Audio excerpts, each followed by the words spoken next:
Guten Tag, APUSH. We have a new video today. It's the bee's knees by the big cheese himself, Mr. Linegar. Let's make history today as we jaw over Unit 6, Day 12. But first, let's do our daily punishment. The past, the present, and the future walk into a bar. It was tense. English. Key terms for today, kiddos, are the Eastern Front, Stalingrad, the Western Front, Dwight D. Eisenhower, George Marshall, Harry Truman, George Patton, Omar Bradley, the Battle of the Bulge, Battle of Normandy, also known as D-Day, the African Front, the Pacific Front, Douglas MacArthur, Island Hopping, Iwo Jima, Coral Sea, Midway, Hiroshima, Nagasaki, Casablanca, Tehran, Yalta, and Potsdam.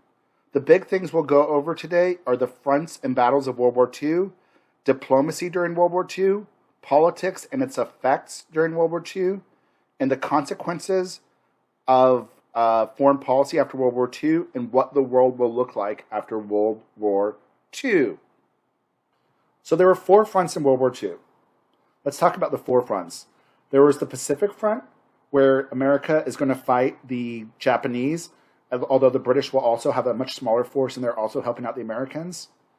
Then there is going to be the Eastern Front. That's going to be Hitler versus the Nazis. America is not going to be fighting the Eastern Front, although we will provide loans to the USSR. There will be the Western Front. That's where America will eventually invade Italy and France, but we don't do that until like 1943, 1944. The first place we're going to be sending our army in will be North Africa around 1940. So let's look at this map with this. Here's the Eastern Front right here. As you can see, Hitler, when he invaded the Russians, he actually conquered a large part of land. This is all land he conquered from the communists. But as you can see, they were pushing them back, and America is providing them aid. Germany and Russia fights in the Eastern Front. This is the most terrible fighting. This is where most of the people die. The Russian winter is terrible. The key turning point battle, the battle that really makes the Russians to start winning, is called the Battle of Stalingrad. Basically, the Russians and the Nazis send huge amounts of armies there. Neither one of them are willing to back down, and eventually the Nazi army has to surrender.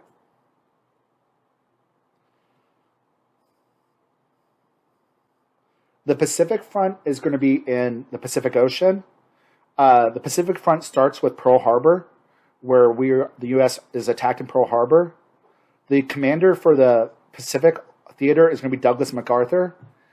He will be defeated when the whole Philippines will be taken over from Japan. Remember, the Philippines was an American territory, so we had one of our territories taken over. Douglas MacArthur is going to escape in the last second, and he promised, "I will return." At first, the Japanese were rolling the U.S. They were defeating them pretty handily. One of the battles that kind of stops the tide is the Battle of Coral Sea. This is actually a draw. Neither side won. But it's the first time the Japanese didn't win a battle. The real battle that's the turning point of the Pacific is the Battle of Midway. In the Battle of Midway, the Americans had aircraft carriers. Aircraft carriers are really the OP war weapons during World War II for naval war. They're ships that have like flat decks and like they have bombers on there. And like really it's the bombers that are doing most of the fighting. And the Americans are going to sink almost the whole Japanese Navy in the Battle of Midway. After that, America is going to slowly start taking over more and more islands in the Pacific. This is called island hopping. Let me show you an example of it. So there's my boy Douglas MacArthur right there. All right, so in island hopping, there's a lot of islands Japan had. And you know, we're like right here, Coral Sea, but there's a lot of islands. America can't conquer every single island. We want to bomb Japan to get them to surrender, but we don't have airplanes that can go from here to here. So we start hopping and choosing strategic islands to take over. We don't go after all the islands. We will bombard an island with our ships and then our airplanes and then take it over. The other islands will just kind of like surround and just let them starve out. And we keep doing this. We keep hopping from island to island to get closer to Japan so we can eventually invade them and start bombing them. That's what island hopping is. It's cute. By 1944, 1940, 1943, we started bombing Japan. We're going to start doing a lot of bombing on Japan. America claims the moral high ground, and I definitely think America is the good guy in World War II, comparatively to Japan and Germany. But like we did do strategic bombing on Japan. We did fire bombing where we used like napalm basically, and all the Japanese houses are made out of like bamboo and stuff. It killed like 50,000. Like so, when we bombed Tokyo, it killed almost as many people as like the atomic bomb did. And we said we were always bombing military targets, but especially in World War II, a lot of times when America was bombing Japan and Germany, like we were aiming at civilians, or we didn't say that, but we basically were. But Japan would not be willing to surrender. It looked like Japan was not. We would have to invade Japan, and they wouldn't surrender. So in 1945, August, Harry Truman, who's the new president, will use the atomic bomb on Hiroshima and Nagasaki, which we'll talk about a little bit more in a second. And that will be what ends World War II in the Pacific. Let's talk about the African front. So by 1940, Russia needed a second front. Germany was killing them. Germany was sending their whole army against Russia. The USSR wanted America to invade France. Great Britain and America were not ready. So they're going to go to North Africa instead. They called North Africa the soft underbelly of the Nazis. The Nazis didn't have as many soldiers there, so it would be easier for them. There's going to be a lot of desert and tank battles there. In 1942, they officially invade North Africa in Operation Torch. And they're going to push out the Nazis from North Africa. After they push out the Nazis from North Africa, they're already in North Africa. They're going to send soldiers into Italy. They hope by sending soldiers into Italy that the Italians will overthrow Mussolini, which actually does happen. And then they're going to try to keep pushing upwards into Italy. Because if they keep pushing upwards into Italy, they can eventually get to Germany. During this time, the chief of staff, who's like the major commander, the major advisor, military advisor for FDR during World War II, the chief of staff was George Marshall. So he was the highest ranking general in America. The commander of the invasion of North Africa and later the invasion of France was Dwight D. Eisenhower, who will become president later on. One of his major tank generals was George Patton. Patton's going to invade Morocco. He'll capture Casablanca in Africa. He'll then move his army into Sicily and Italy and move north. So America captures Africa, Operation Torch. Then we're going to do Operation Husky, where we go into Sicily and start pushing in. This is going to freak the Italians out, so they're going to overthrow Mussolini. But then Hitler's like, nah, you're not overthrowing my boy Mussolini. So Hitler's going to get his Black Ops people to do a secret rescue mission for Mussolini. They're going to reinstall him as a puppet. So by this time, Mussolini's just a puppet for Hitler. And Italy's going to be in the war until the very end, basically. But the real thing that is a turning point of World War II is D-Day. D-Day is the big turning point in the Western Front of World War II. This is where we actually invade Western Europe. America has their major army in Britain, and they're going to go across the Channel, and they're going to invade France because the Nazis had previously taken over France, and they're going to begin to push the Nazis out of Europe. So this is on June 6th, 1944. It's called D-Day for Decision Day. Dwight D. Eisenhower will be the overall commander for both Britain and America.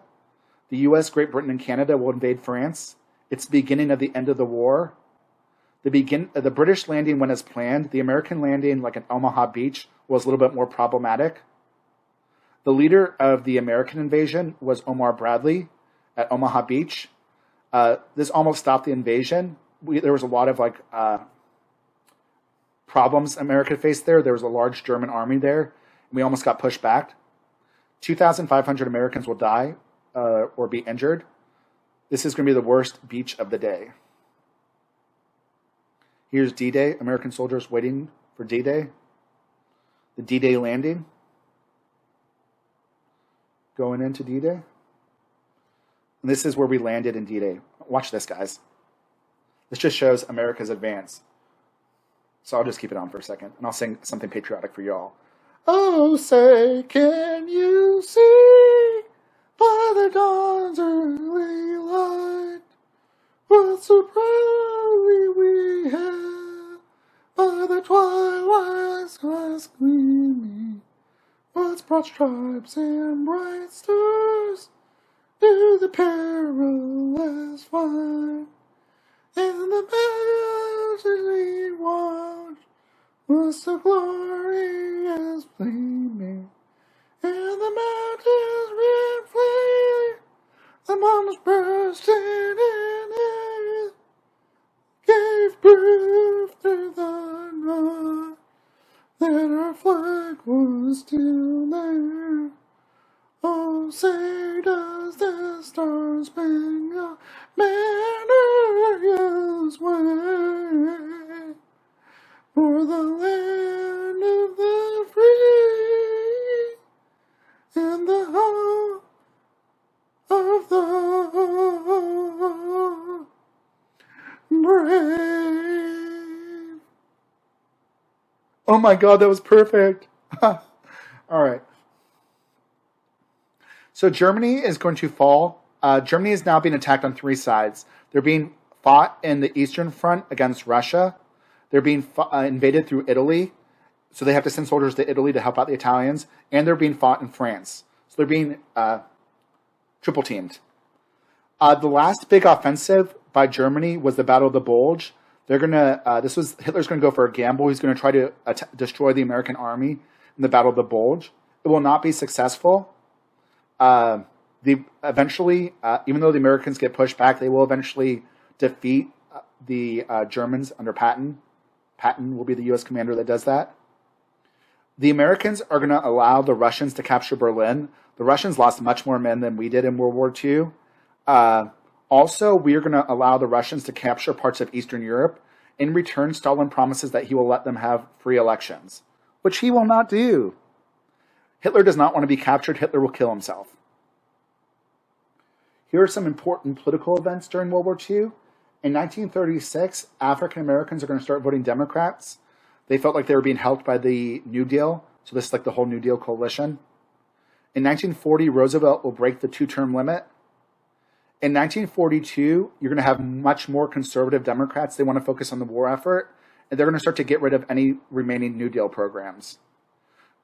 FDR is going to get reelected for a fourth time in 1944, and he will die 1 year later on April 12th, 1945. One of the really crazy things is FDR, his previous vice president during his third term was Henry Wallace, who was a socialist who kind of liked the Soviet Union. But in the last second for his fourth term, he's going to change vice presidents to Harry Truman, which, thank God. I told you before there were some big conferences, international ties during World War II. We talked about the Atlantic Charter before. The Atlantic Charter was talking about how they would create United Nations, and they would focus on Europe before they focus on the Pacific. The Casablanca Conference was between Churchill, FDR, and Charles de Gaulle. Charles de Gaulle was the leader of Free France. He escaped when France was conquered, and he claimed to be the leader of Free France. In the Casablanca Conference, they said that that they would only accept unconditional surrender from the Nazis and the Japanese. They also planned the Italian campaign. In Tehran, this is the first time the Big Three met, Churchill, FDR, and Stalin. This is where they planned Operation Overlord for D-Day. In Yalta, this is where they talked about topics including Poland. They said that the Soviets would be able to take over Poland, how Germany would be divided into two countries. Soviets promised to help in the Pacific. Up until this time, Russia was neutral against the Japanese. Russia did not fight the Japanese. They remained neutral during this whole time. But during this time in Yalta, by 1945, Russia realized they were going to win the war against Germany. So they are going to agree to invade Japan and go to war with them. Also, they're going to come up with the idea of the Security Council for the United Nations. They also decide how Russia will conquer parts of Eastern Europe. America will agree to letting Russia conquer parts of Eastern Europe, but in return, the Russians will promise to give them free elections. A lot of conservative Republicans after World War II will say that we sold out our Eastern European allies in Yalta. We gave in to Stalin. because Stalin's not going to fulfill his promises here, and he's going to make sure that all of the Eastern European countries become communist dictatorships. In Potsdam, at first it was Churchill, but then it's going to be Attlee, because Churchill's going to lose the election. Truman and Stalin, they're going to issue their ultimatum to Japan. Truman will threaten him with a new weapon. They're going to talk about how they're going to do reparations for Germany and partition, and they'll deal with other territorial issues. Also in Potsdam, Truman will be pretty angry at the Russians that they're not keeping their word about free elections in Eastern Europe.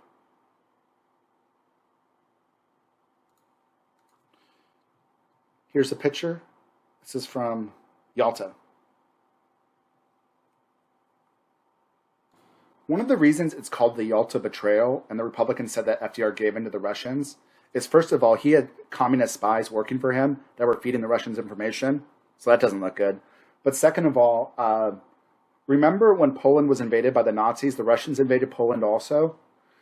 During World War II, Russia's our ally, and Russia got the Americans to agree that they would get to keep the land from Poland that they already stole. And instead, Poland could just take more land from Germany. Also, Poland already had a government in exile, but in the Yalta Conference, they basically said that that government had to work with the communist, which was being controlled by Moscow.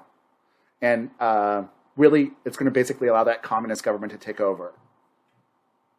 All right, anyways.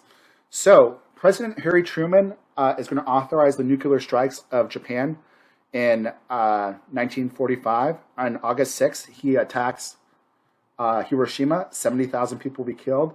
On August 9th, he's going to attack Nagasaki. Japan will surrender 6 days later.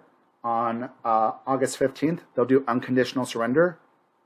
The World War II will formally end with ceremonies on the USS Missouri on September 2nd, where Japan will sign the peace treaty dictated to them. Atomic bomb. Ugh. Oh no. Oh no, guys. That's not good. All right. That's everything for today. And we are done with Unit 6. Just one more new unit of new content. 1945 to present will be our next unit. Until next time, guys. Deuces. Deuces, yeah.